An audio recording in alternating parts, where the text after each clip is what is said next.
Base of action. Green group. Skip across the whole sector of each other. Admiral, we have enemy ships in Sector 47. It's a trap. Fighters coming in. There's too many of them.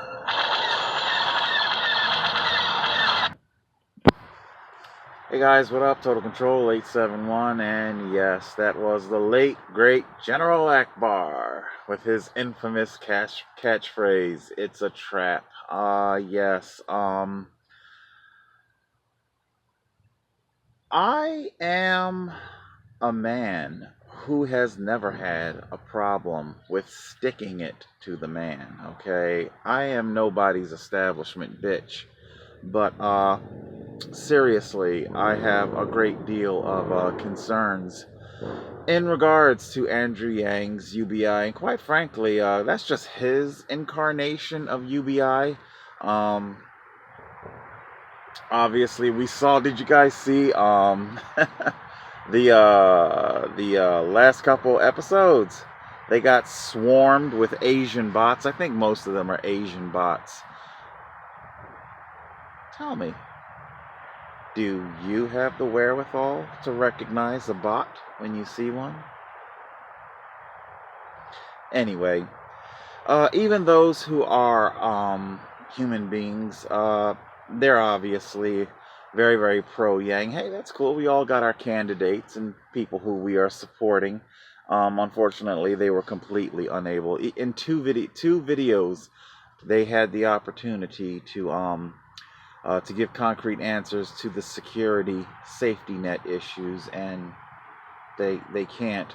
All they have to offer you are complete ridiculous flights of fancy, telling you that, yeah, you can live on $1,000 a month. You know, I would probably have more respect for Andrew Yang if he was saying that, yes, you can have Camp Evergreen for $1,000 a month. Yeah, you could recreate this wherever you're at for $1,000 US.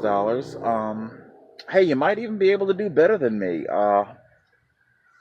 But no, you won't be able to actually have an apartment and a life.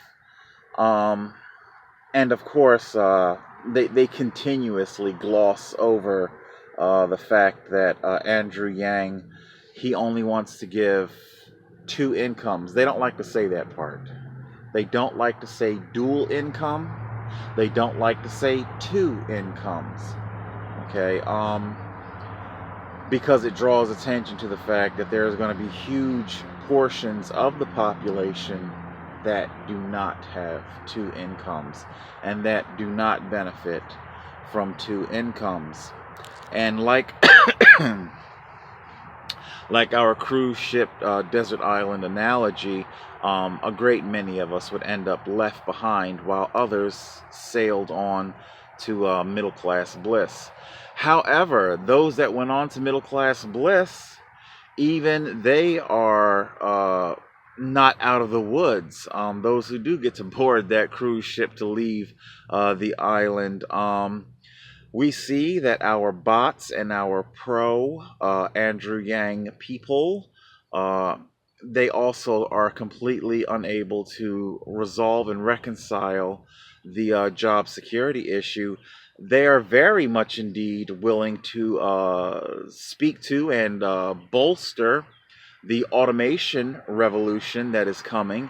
What they like to say when they bolster the automation revolution, be it Amazon, Google, Uber, AutoDrive, all that stuff, they like to bolster that as a talking point, as a means of explaining why we need UBI, so that when our jobs are taken by automation, that we'll have a source of income.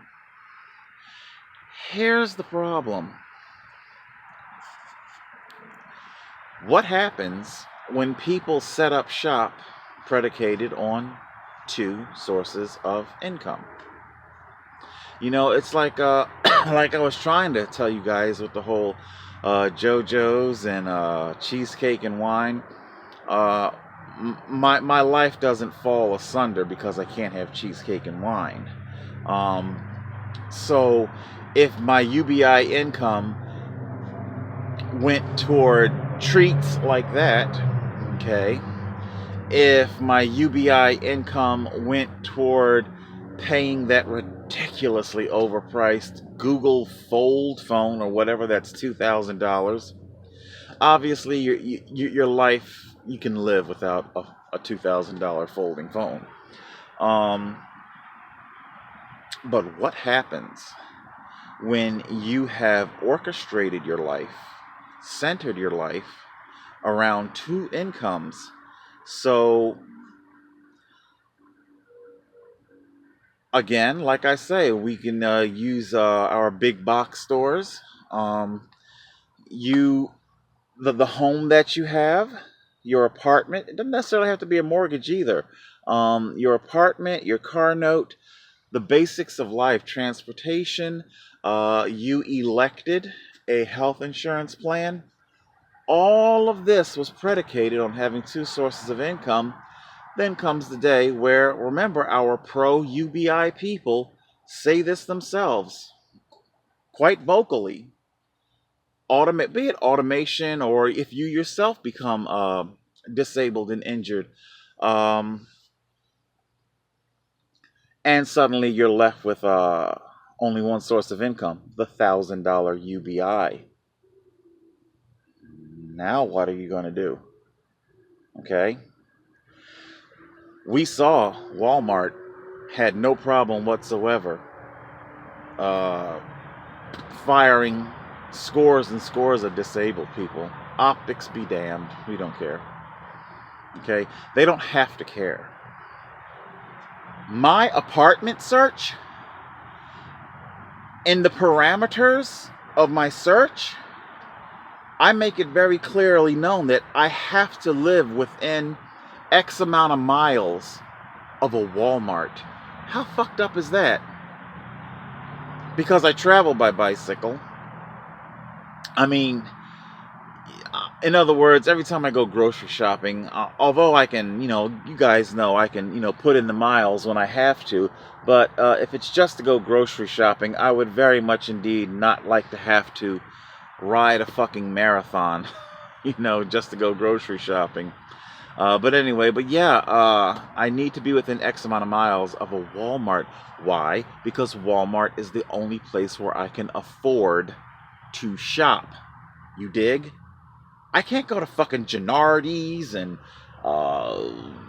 Acme and those supermarkets have super prices. All right. Walmart is fully sentient of the cards that they are holding, and they know what cards are in your hand. Okay. That's why at night, card only for your self checkout. They don't care whether it's at night or daytime, frankly. They're not going to hire as many cashiers as they actually need to facilitate a quick and speedy checkout. After all, what are you going to do? Put your merchandise down? Go someplace else? They know you can't afford it. Okay?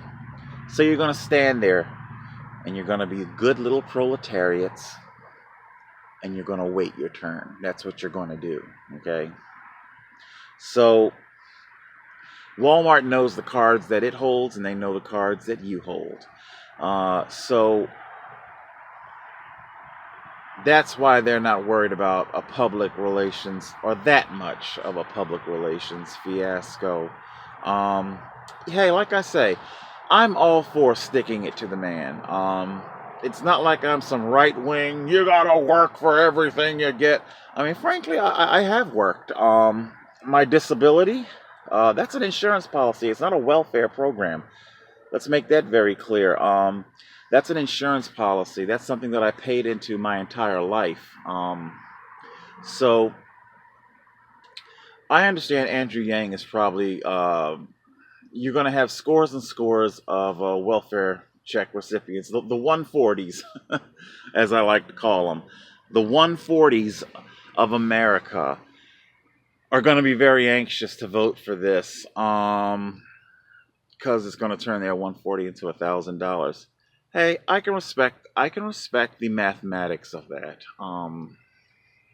But like I say, I do like to look at things from not only a micro but also a macro point of view.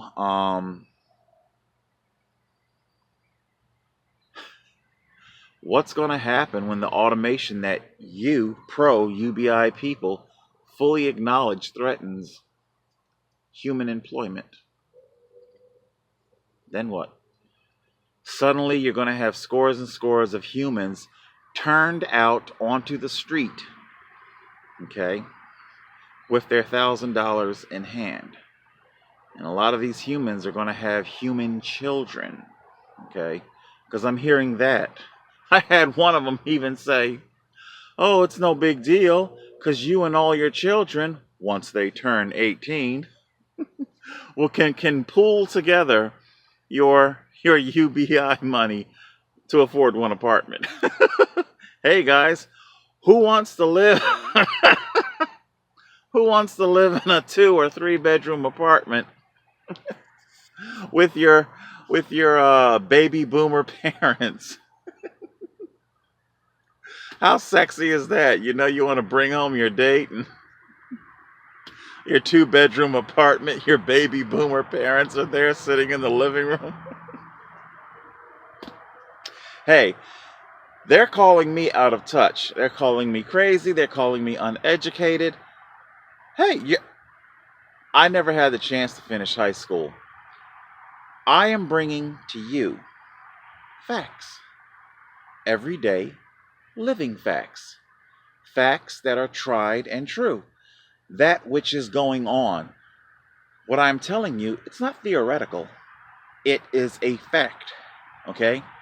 The only reason why my apartment application was accepted was because after, remember now, the rental office, okay, they understand that your disability can, or to be more specific, they were like, okay, so you've got a voucher. That's nice. The rent will be paid for, and it's going to come from the state. Okay? Actually, it's federal, but okay. So your rent is taken care of. That's good. However, we're still not going to approve you just on that. How else are you going to support yourself? See? That's something the UBI people, that's something Andrew Yang's people don't want you to start questioning or start thinking about. How else are you going to support yourself after the rent has been paid? How are you going to pay those utilities? Where are you going to get food? Remember, food stamp program no longer exists. All of that's been wiped out by your UBI, by your $1,000. Okay? How are you going to, Andrew Yang said it himself, your fuel supplements, fuel assistance, energy assistance programs, all wiped out. Everything the government's ever been doing for you will be completely wiped out. You will be trading so much away for just $1,000. Okay? And literally in the comment section, the bots and the trolls have been saying, you're overthinking it, stop thinking about it, and just do it. Don't think about it and just do it. Yeah, you guys definitely don't know who the hell I am, okay? Because Total Control is a thinker. I am extremely cerebral. The strategy here, it's quite diabolical. I am beginning to wonder, is this some sort of a China engineered hacking going on? I mean, I get Andrew Yang's Asian. I'm not trying to be like all, Asian phobic or whatever, but it's not really until, because I mean, his race didn't make me think along these lines, but the strategy of his economics are making me wonder, is he an agent? A foreign agent for China? It's kind of creepy when you stop and think about it. Because like I say, if you guys go to orchestrate your lives on two incomes and automation comes, disability comes, whatever it may be, you realize the best you're going to be able to do for yourself, it's either Camp Evergreen or live in a commune. Live, again, I hate to say it, I'm not trying to keep throwing in the race of people here, but I mean, you can't gloss over it. Isn't that how Asians and Latinos, if you really want to be honest, in their native countries, isn't that how they're used to living? Communally, multi-generations packed together in one housing unit? Is that the kind of trap you'd like to be led into? You tell me. You tell me. Like I say, I would like kind of time I got here. I'm good. UBI. How would I tweak UBI? First of all, if UBI were to be implemented, it couldn't be done in a way where people could find themselves in a position where the solvency of their household, there you go, where the solvency of their household is predicated and solely dependent on two sources of income.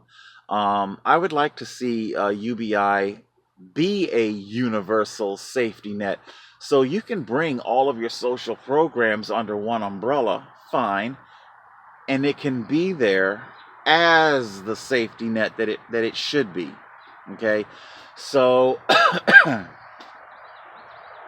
if if whomever out there wants to whatever job, things didn't go to plan, okay, and you lost your job, okay, you can now activate your UBI, okay, and I would like to see UBI calibrated for per household. You dig what I'm saying? If you have family of 5, mom and dad, 3 kids, and you've been chugging along with your job, one of the 3 kids has just entered college freshman. The kid has got a car note that you got to pay for the college kid's car, you got to pay for your own car, and everything. You guys already know what I'm talking about. Everything associated with that kind of middle class life, okay? Catastrophe strikes, and it could be anything. Downsizing, physical disability, horrific accident, the breadwinner has been killed, okay?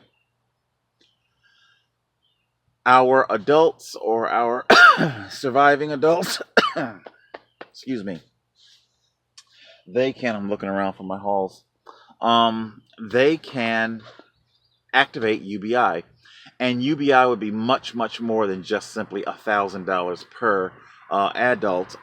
It would be life transitional, okay? Now, that's not to say that the government's going to be there to pay for your middle class life indefinitely. So, in other words, the UBI would be there to prop up what you've been paying. You'd have to have your receipts and your documentation to prove this was the income and this is what you had been paying to support your life like that. And then you would turn that documentation into an office similar to what an unemployment office would be like.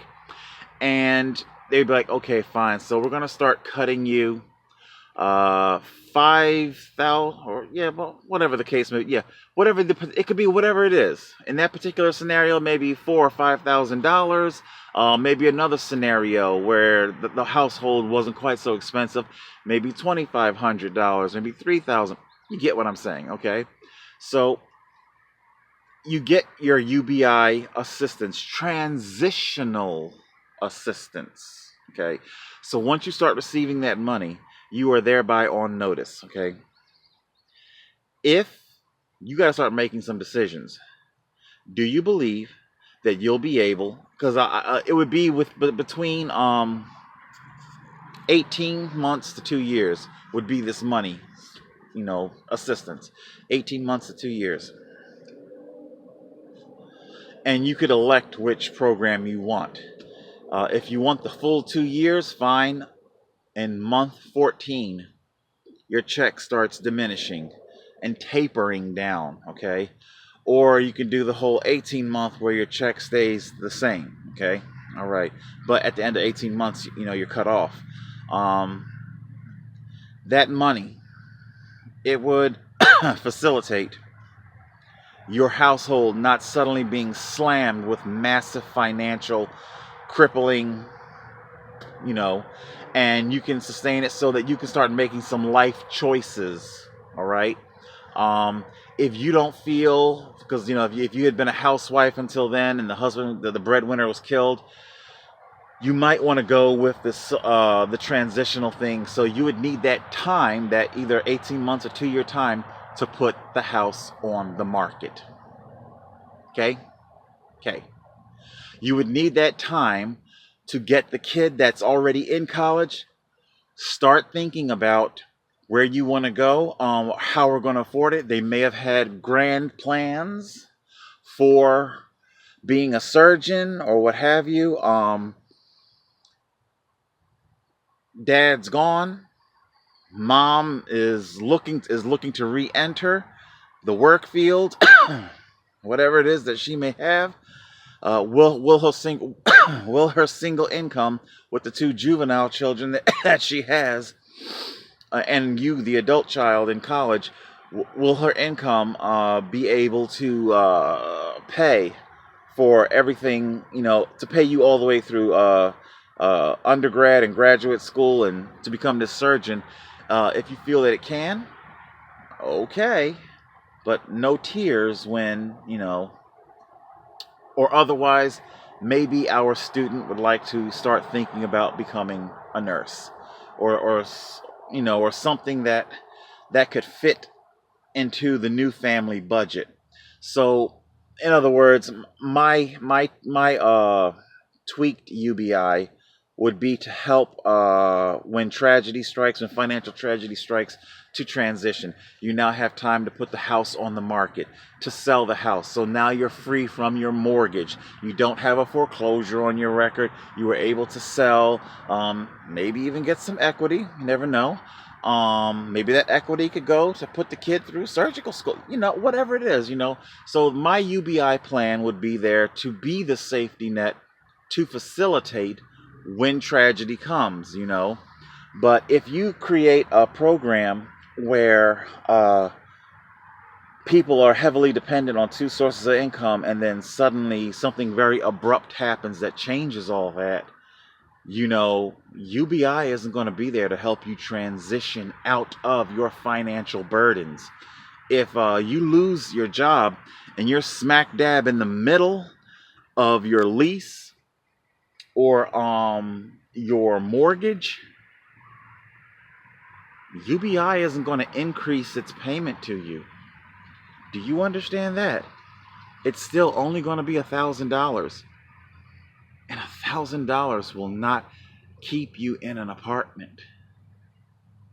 This is what I'm saying from what I have lived. Factual. Not a theory of mine. That's a fact, okay? Your $1,000 UBI might get you into a room rental. And even then, that'd be kind of expensive. But, and again, not trying to go all Asian on you, but it seems that's what UBI is, the ultimate goal here, is to get Americans, poor Americans, living together in a commune.